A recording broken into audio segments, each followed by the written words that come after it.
Pessoal, olá. Damos continuidade, então, às videoaulas de geografia.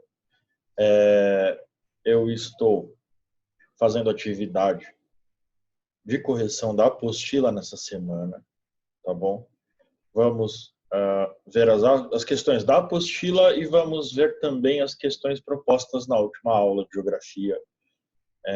E vocês vão poder ainda fazer as devidas correções e me enviar, porque eu acho que o importante da atividade didática é você pensar, refletir e aprender com as respostas, tá bom? Vamos lá, então. Vamos primeiro para a apostila, né? Que foi o que a gente pediu primeiro. Então, na apostila, começando aqui na página 45, a gente tinha uma pesquisa para vocês fazerem na internet. Vários de vocês já haviam entregue, eu já havia avistado a apostila, tá? O que vocês tinham que fazer era uma pesquisa, podia ser em livro, jornal, revista, na internet, com informações sobre um país que estivesse submetido a uma ditadura. E aí produzir um pequeno texto com a sua opinião pessoal. O que é que eu espero dessa questão? Qual é a proposta dessa questão? É que vocês analisem para saber o que é uma ditadura. Uma ditadura, diferente de outras formas de governo, existe um autoritarismo nessa forma de governo. E muitas vezes não é a maioria da população que escolhe o seu representante. Então, por exemplo, aqui no Brasil a gente não tem uma ditadura. Já houve uma ditadura militar no Brasil, né, em 64. E por que é uma ditadura? Porque não era voto das pessoas, da maioria das pessoas, que decidia quem é que governava. Era uma forma indireta de escolha do representante. Então, alguns países que vocês apontaram como ditaduras, na verdade, não são.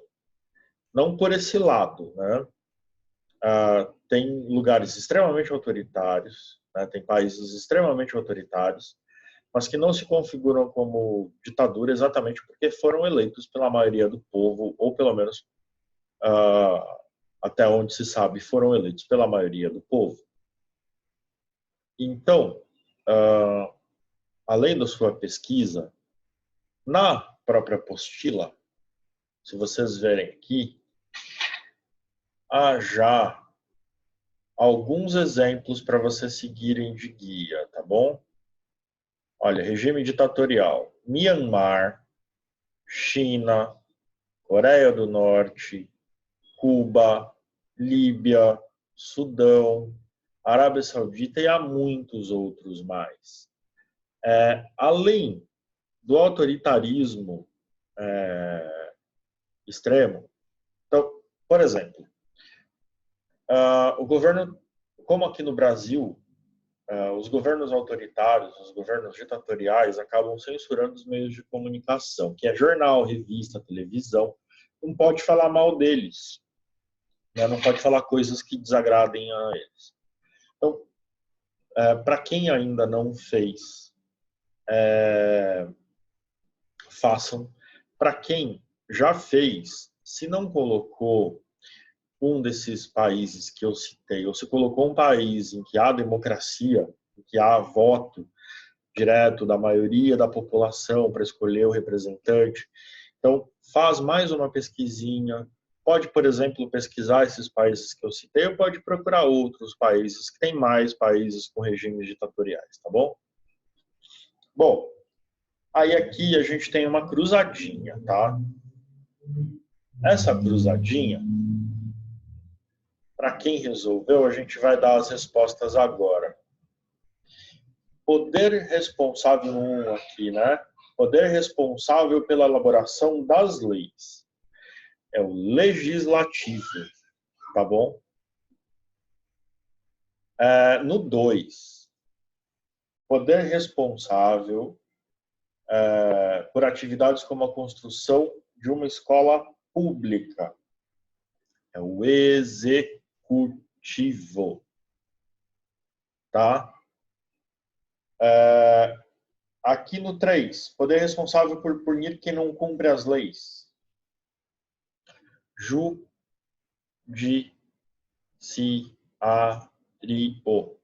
Judiciário. E no 4, escala de poder responsável pela aplicação de impostos locais como o IPTU. Municipal, tá? Municipal. Vamos para a próxima questão.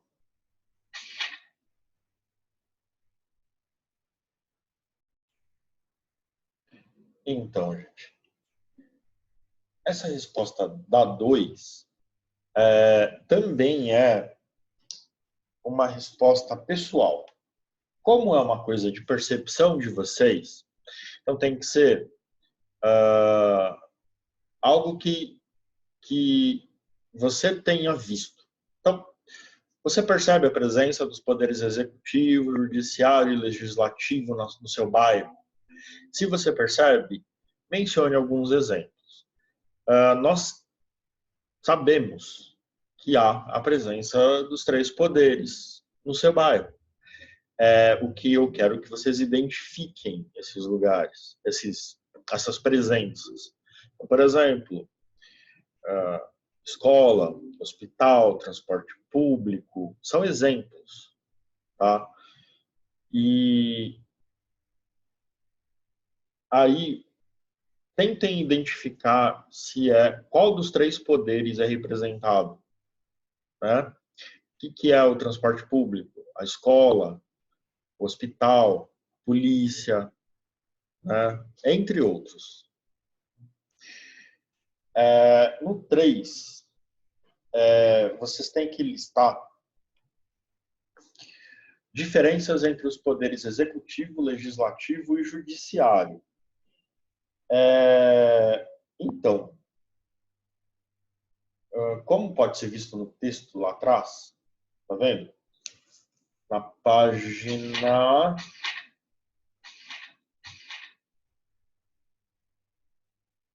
39,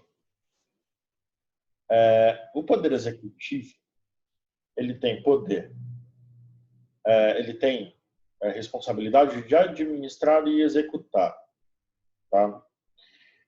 O poder legislativo é responsável pela elaboração das leis.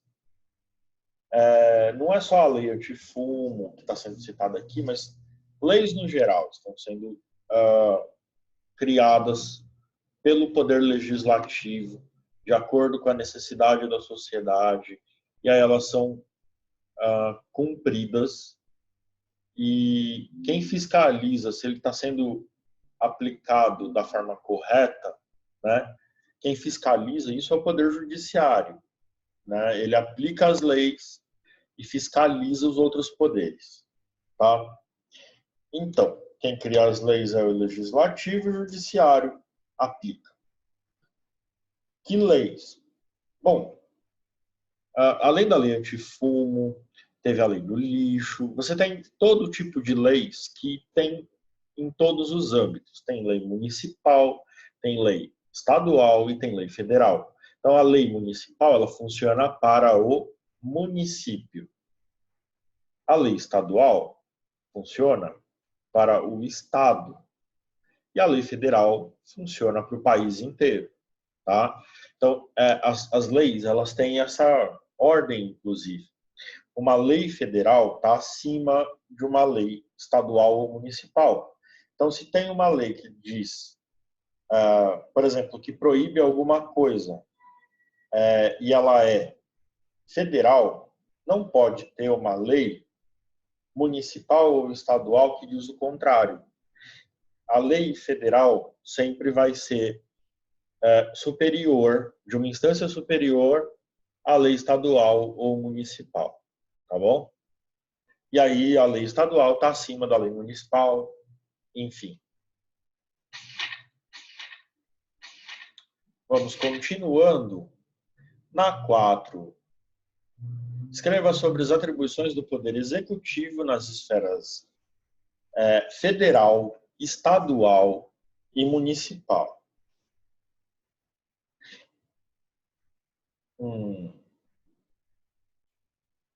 Então, dentre essas atribuições do Poder Executivo, a gente pode citar o seguinte. Na federal, na esfera federal, a gente tem as Forças Armadas e as Forças Armadas cuidam da defesa do nosso território e das fronteiras.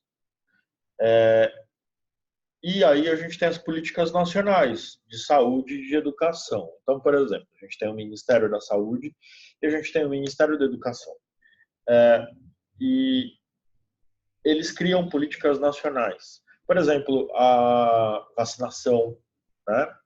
A vacinação contra a gripe, por exemplo, que está ocorrendo agora no Brasil, ela é feita pelo Ministério da Educação e é uma política, né, feita numa esfera federal. Então, o Brasil inteiro, né, tem essa vacinação. Bom, na esfera estadual, então a gente tem algumas atribuições. Por exemplo, construção de hospital e escola, construção de rodovia, tá? E na esfera municipal, pavimentação de ruas e avenidas, coleta de lixo, arborização de ruas, né? E de praças, de calçadas e praças. Tudo isso está na esfera municipal. Então, vocês percebem que as coisas que são feitas pelo poder público dentro de uma cidade, elas obedecem leis que vêm de várias esferas diferentes. Quando a lei é mais local, ela tem mais a ver com, por exemplo, olha, vamos deixar essa rua aqui com asfalto, vamos iluminar a rua, vamos colocar mais árvores, vamos construir uma praça.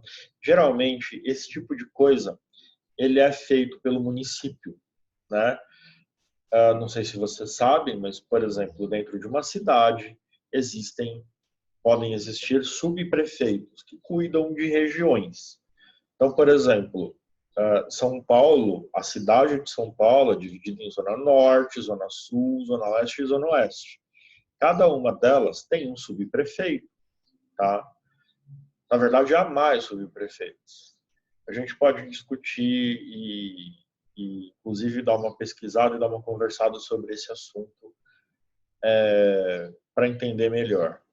Mas, de qualquer forma, a gente, quando fala sobre os 3 poderes, é importante que a gente entenda a atribuição de cada um para a gente poder cobrar. Então, quando a gente fala muito sobre política, muitas vezes a gente não entende as atribuições de cada função. Olha, para que serve um deputado, para que serve um prefeito, para que serve um vereador, para que serve um juiz, para que serve o presidente da República. Precisamos entender o que cada um tem que fazer, qual é a atribuição de cada um para poder cobrar os políticos para eles fazerem o serviço deles direito, né? Bom, mas, continuando com as questões, a partir da questão 5, a gente entra em outro tema, né? É uma pergunta sobre geopolítica. Então, o que é geopolítica? O que a geopolítica estuda? Né? Ele estuda os diversos tipos de território e as relações de poder entre os países, por exemplo. E é um conhecimento importante para a gente compreender todos os conflitos e as guerras que envolvem os países no mundo. Então, por exemplo, Na atual situação, o que é que está acontecendo no mundo? Quando a gente estuda a geopolítica, a gente consegue compreender o interesse dos países, tá? O que eles estão fazendo para conseguir os interesses deles, que alianças eles estão fazendo, que guerras eles estão promovendo, porque há guerras hoje no mundo e as guerras acontecem por diversos motivos, mas principalmente hoje em dia luta-se pelo petróleo, né, pelo controle do petróleo. Quando a gente está falando de geopolítica, então a gente está falando dessas relações. E o que acaba acontecendo? Quando a gente vai falar de casos específicos, por exemplo, a atual pandemia que está acontecendo, né, no mundo. Aliás, pesquisem o significado de pandemia, tá? Para entender a gravidade da situação. Por que eu estou dizendo pesquisa? Porque apesar de a gente fazer uma aula até que abrangente, a gente até que pega bastante assunto diferente para tratar, muitas vezes não dá para a gente se aprofundar em tudo. E eu acho que é muito importante que vocês estudem agora essa situação que está acontecendo no mundo. Ela é histórica, ela é grave e ela é importante. Então, não fiquem só nas informações que eu passo para vocês. Já discutimos em sala de aula esses assuntos, já falamos sobre as medidas a serem tomadas, né? Mas eu reforço novamente sobre a quarentena, por que a gente tem que ficar em quarentena. Eu aconselho que vocês pesquisem, se interem sobre o assunto. Não fiquem só assistindo a TV, porque a TV quer fazer notícia. E a informação, a ciência, as medidas corretas a serem tomadas e as razões pelo qual essas medidas estão sendo tomadas, a gente consegue descobrir pesquisando, tá bom? Bom,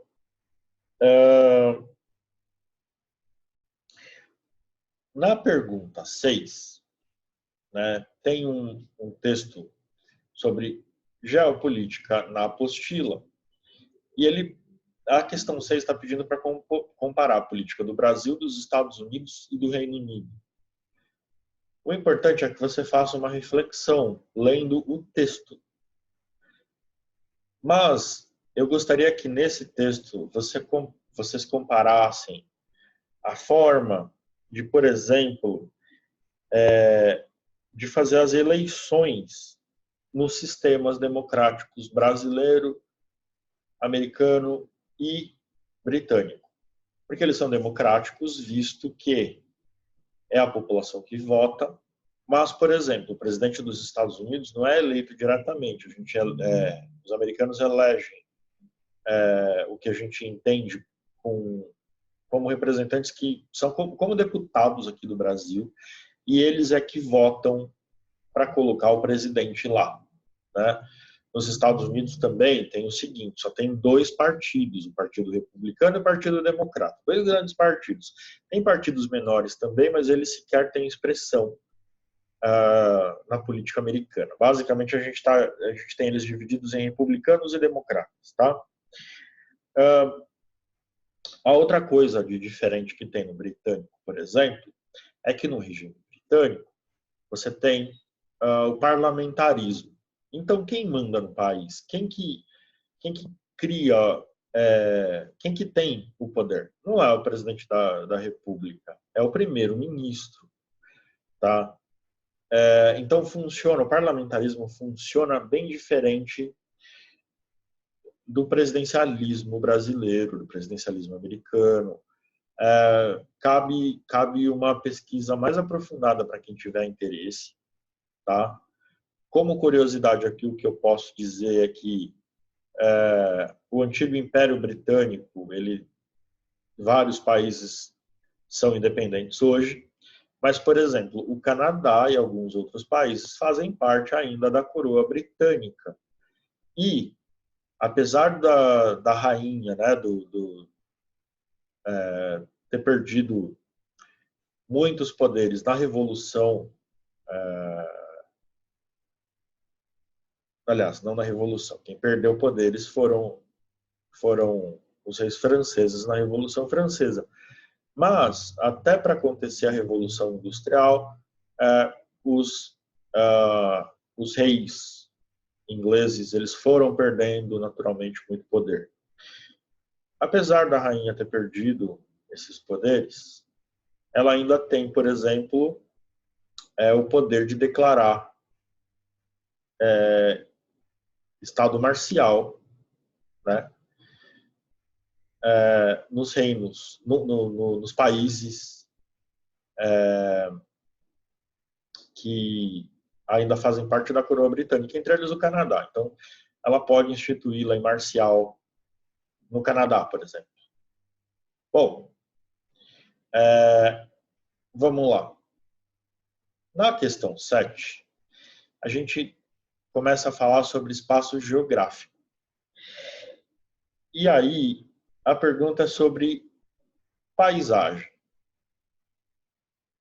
Se espaço geográfico e paisagem podem ser considerados sinônimos. A resposta é que é a seguinte: a paisagem ela é só um pedaço, né, e é uma aparência estática, uma parcela do espaço geográfico. O espaço geográfico é tudo que o homem ocupa e produz. Então, a paisagem tem elementos geográficos naturais e artificiais, e eles podem ser listados e eles podem ser descritos, sem problema nenhum. Só que o espaço geográfico é toda a superfície da Terra. Todos os lugares, paisagens, territórios, tudo é espaço geográfico. Então, para desvendar o que é o espaço geográfico, a gente precisa tentar entender todas as forças responsáveis pela produção do espaço geográfico. Então, lembrem-se, o espaço geográfico ele é produzido pelo homem, né, na superfície do planeta Terra. Então, para a gente entender o espaço geográfico, a gente precisa entender todas essas forças responsáveis que estão produzindo ela, né? Então, hoje, o espaço geográfico ele é formado por essas forças que são as sociedades humanas agindo com o meio ambiente. Tá? A pergunta 8 é assim. É um mapinha e ele está querendo que você escolha o melhor local para colocar uma indústria.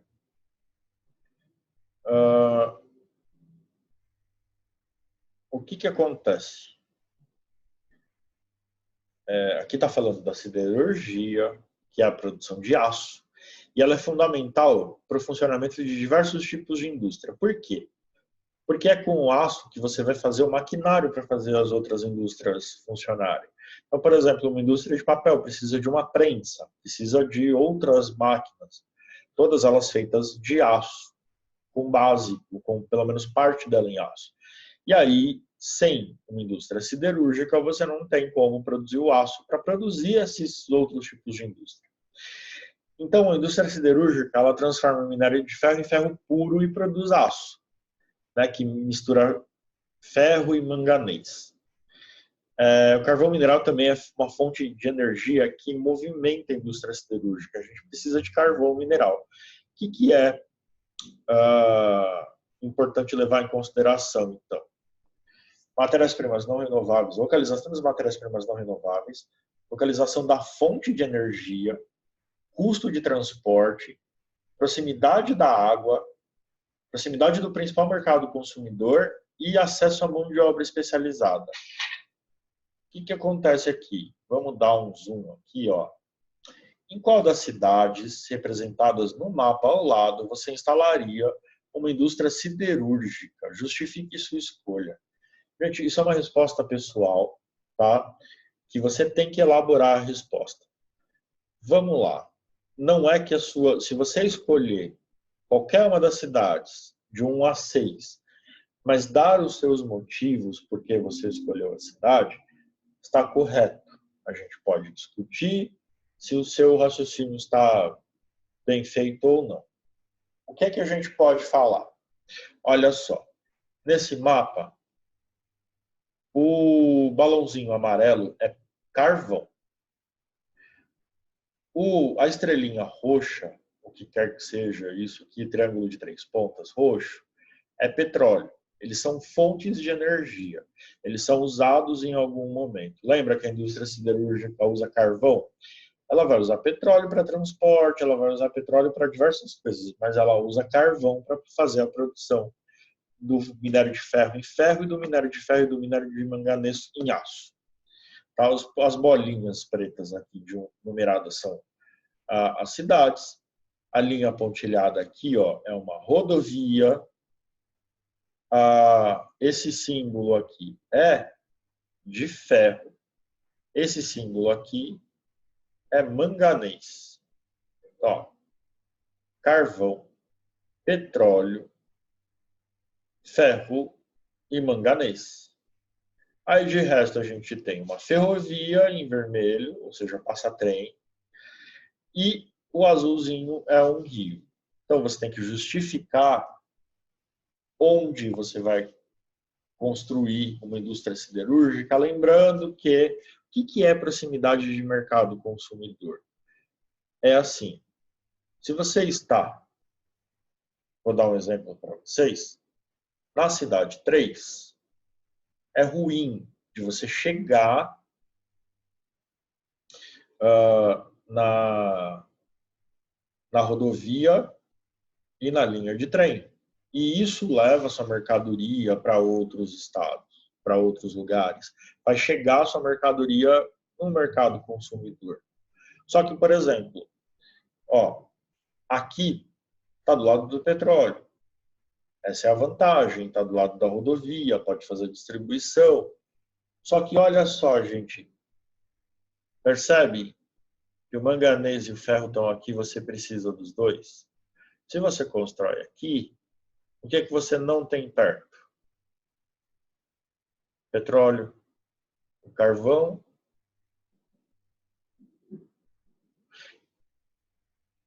e a água. Está longe.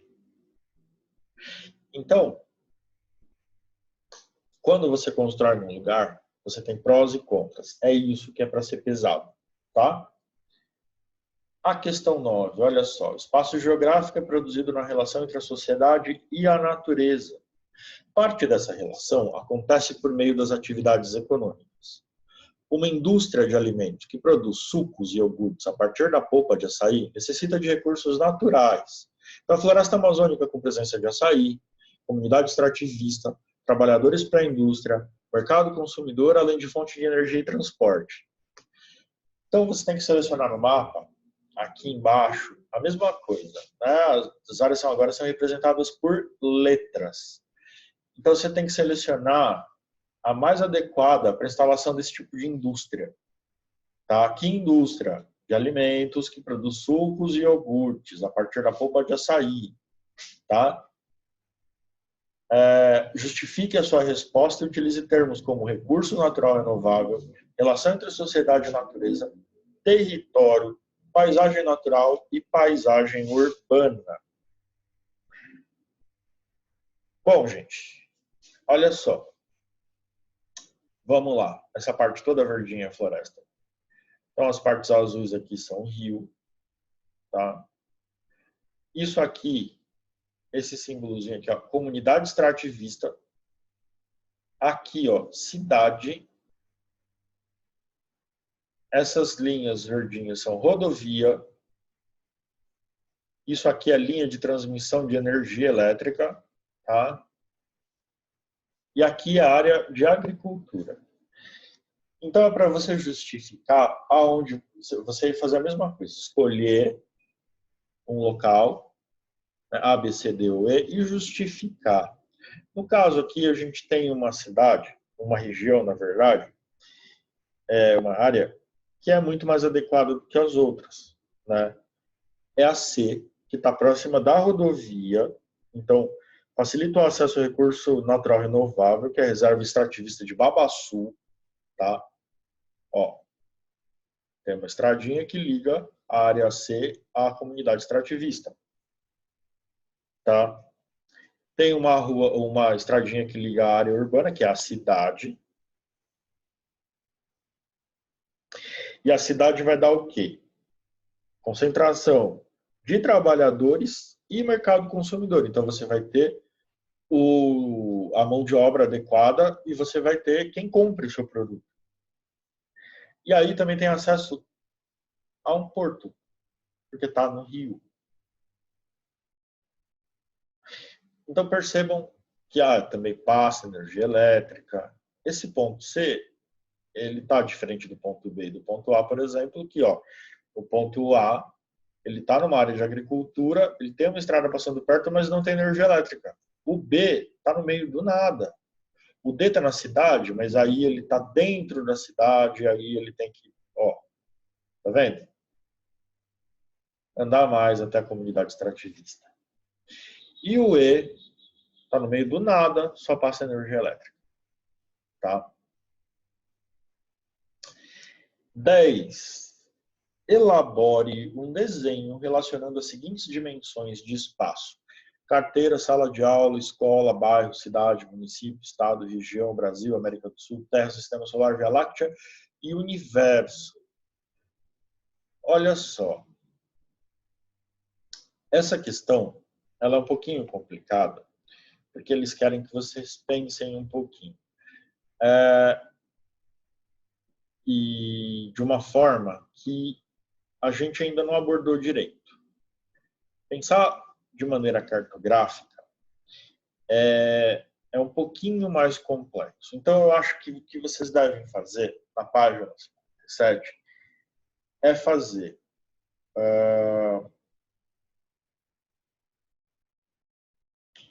uma pesquisa sobre cartografia.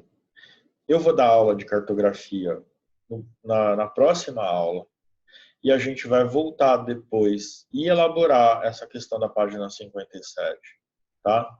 Porque eu acho que faltam elementos para a gente elaborar completamente essa atividade. Mas o que a gente está falando de dimensões do espaço? Então, quando a gente trabalha com cartografia, a gente não está desenhando. A cartografia, o mapa, ele não é um desenho. Um mapa, ele tem informações que podem ser lidas, que são feitas para serem lidas. Portanto, a gente vai trabalhar a cartografia e a gente vai, na verdade, tratar desse assunto de uma maneira um pouco mais aprofundada, tá bom? Eu ainda estou devendo para vocês uma atividade de fusos horários na latinha. A gente vai fazer essa atividade. Vou postar um vídeo falando sobre, mostrando como fazer. E aí, gente, é assim. Essa atividade que eu vou passar, que é da latinha, vocês vão fazer em casa se puderem. Caso vocês não possam, olha, professor, não tem impressora. Ah, professor, não estou conseguindo achar a latinha. Não estou saindo de casa, estou em quarentena. Não tem problema, a atividade vai ficar lá. Você vai poder fazer e me trazer na volta das aulas. Por que eu estou passando essa atividade agora? Porque ela é importante para você entender como funciona o fuso horário. É uma maneira visual. Eu também vou deixar imagem aqui, vocês vão poder ver como ela é, tá? Já é importante, mas seria legal vocês mesmos terem. Então, eu vou pedir para vocês fazerem no devido tempo, tá? Pode ser que vocês consigam fazer em casa e me levar na aula, pode ser que vocês só consigam fazer depois que as aulas voltarem, mas a proposta já vai estar aí.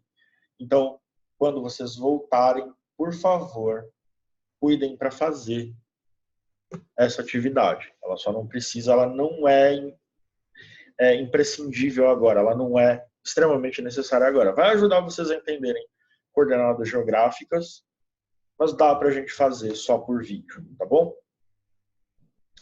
Bom, E aí, no Tomando Atitude, é para pesquisar em livros, jornais, revistas ou na internet informações sobre um país submetido a uma ditadura. É bem aquela pesquisa que eu já falei que vocês tinham feito lá no comecinho. Só que é para vocês darem a opinião de vocês sobre o assunto. Então, qual que é a diferença aqui? É para você ir lá pesquisar um país. Olha, esse país aqui vive uma ditadura.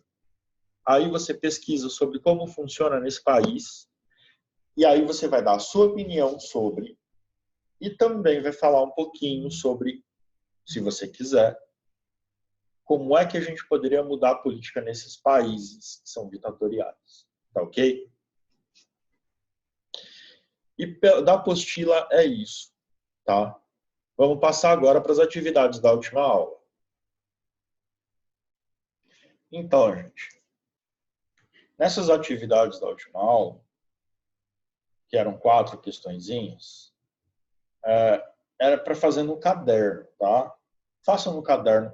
Lembrando, batam foto de vocês fazendo. Me enviem foto, tá?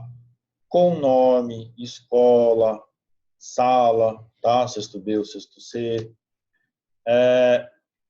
E no caderno vocês vão colocar as respostas aqui. Eu já coloquei para ser corrigido. Estou falando isso porque, na verdade, isso já deveria ter sido feito, né?